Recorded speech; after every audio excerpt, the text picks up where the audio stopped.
नमस्कार, स्वागत है सभी का। आज के शब्द ज्ञान में पहला शब्द देखेंगे हम अतिशयोक्ति। अतिशयोक्ति बहुत इंपॉर्टेंट शब्द है, अक्सर एग्जाम्स में आता है। अतिशय का मतलब होता है अधिक मात्रा में और उक्ति मतलब कहना। तो किसी बात को अत्यधिक बड़ा चढ़ाकर कहना, उसे क्या कहते हैं हम?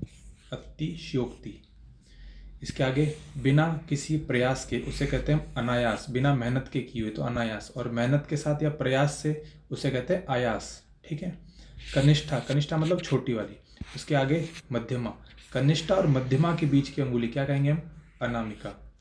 ठीक है। देखते हैं, अगर ये अंगूठा है, ये पहली अंगुली, फिर ये दूसरी, ये तीसरी और ये सबसे छोटी वाली, तो जिस अंगुली में अंगूठी पहनाते हैं ये वाली मध्यमिका और कनिष्ठा के बीच की, उसे कहते हैं अनामिका।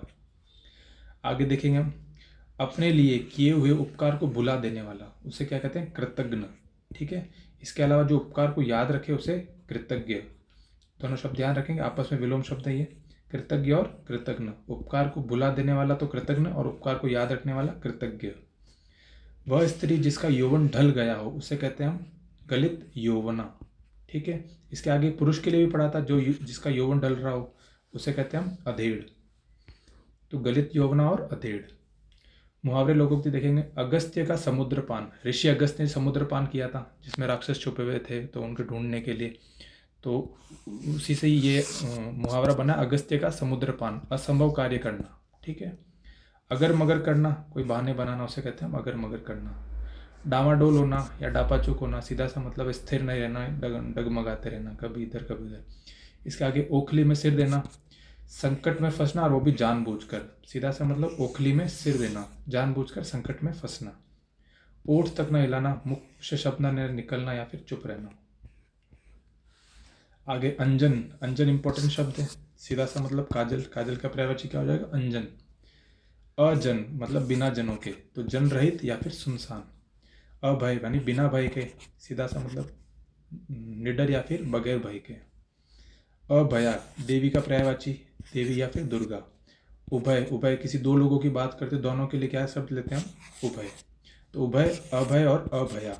ठीक है। रक्षित, रक्षित मतलब रक्षा किया हुआ। जैसे प्रहलाद है तो नरसिंह भगवान द्वारा रक्षित है वो, तो रक्षित यानी रक्षा किया हुआ। इसके अलावा रक्षिता, एक परी या अप्सरा का नाम होता है रक्षिता। ठीक है। इसके अलावा पृथा। पृथा है कुंती, यानी पांडवों की जो माता है कुंती, उनका दूसरा नाम पृथा, और इसी नाम से पांडवों को हम पार्थ भी कहते हैं। ठीक है। तो प्रथा कौन हो गया? कुंती।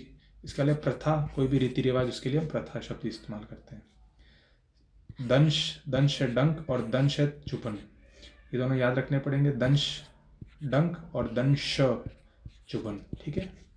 आगे देखते हैं विलोम शब्द आज के। घटित, जो घटा है हुआ है, और घटित इसका विलोम अघटित। फैलना का सिकुड़ना हो जाएगा, जागरण का निद्रा हो जाएगा। विधि सम्मत मतलब विधि के अनुसार, वहीं इसका विलोम विधि के विरुद्ध, विधि विरुद्ध। ठीक है। श्यामल यानी श्याम रंग, सांवला रंग, और इसका विलोम गौर। आगे पर्यायवाची नारद। नारद के पर्यायवाची देखेंगे, जगत गुरु, सीधा सा मतलब है जगत गुरु। देव गंधर्व मतलब देवों में गीत गाने वाला, गाने वाला देवों में कौन है? नारद मुनि। ठीक है। देव मुनि, इसके अलावा देव ऋषि, देव ऋषि, देवल और देवश्रुत यानी देवों में जो प्रसिद्ध है वो। इसके अलावा ब्रह्मपुत्र, ब्रह्मर्ष और ब्राह्म यानी ब्रह्मा को जानने वाला। इसके आगे वीणा पाणी। वीणा पाणी हम जानते हैं सरस्वती माता का पर्यायवाची है, और नारद मुनि के हाथ में भी वीणा रहती है, तो वीणा पाणी, पाणी का मतलब हाथ। आगे नारी। नारी के देखेंगे हम, कमजोर नारी को हम अबला कहते हैं, तो अबला। इसके अलावा औरत, इसके पर्यायवाची है कामिनी, भागिनी। ये सुंदर स्त्री को हम कामिनी और भागिनी कहते हैं, मात्रा ध्यान रखिएगा इन दोनों की। इसके अलावा महिला, रमणी, ललना, वनिता, वामा, और स्त्री, सीधे से मतलब इन सब का क्या है? किसके पर्यायवाची है? नारी के। ठीक है। आगे पतंगा। पतंगा के कीट, पंखी, पतंग, पतिंग। ठीक है। इसके आगे परवाना हम जानते हैं। एक शब्द जो हम ध्यान रखेंगे इंपॉर्टेंट, ये शलभ। शलभ किसका पर्यायवाची है? पतंगा का। बर्तन, बर्तन के सीधे से मतलब है पात्र, भांडा और वासन। पात्र, भांडा और वासन। भीष्म, भीष्म के सबसे पहले तो गंगादत्त, गंगासूत और गांगेय मतलब गंगा के पुत्र, इन तीनों का मतलब गंगादत्त, गंगासूत और गांगेय। इसके आगे तालकेतु, देवव्रत, पितामह और ब्रह्मचारी, किसके पर्यायवाची हो जाएंगे? ये भीष्म के। ठीक है। ताल केतु, देवव्रत यानी देवों में प्रतिज्ञा करने वाला, पितामह और ब्रह्मचारी। आगे पारिभाषिक शब्दावली, फॉरबिड निषेध करना, मना करना, उसको क्या बोलते हैं? फॉरबिड करना। फॉरबिड का मतलब होता है निषेध, ठीक है, निषेध करना, जहाँ जाना मना होता है। अवॉइडेबल, अवॉइडेबल मतलब परिहार्य, परिहार्य मतलब जिससे अवॉइड किया गया हो, और इसी का विलोम क्या होता है? अपरिहार्य, अनअवॉइडेबल। तो अवॉइडेबल क्या हो गया? परिहार्य। आगे देखिए हम कैबिनेट जानते हैं हम सब, मंत्रिमंडल, कैबिनेट।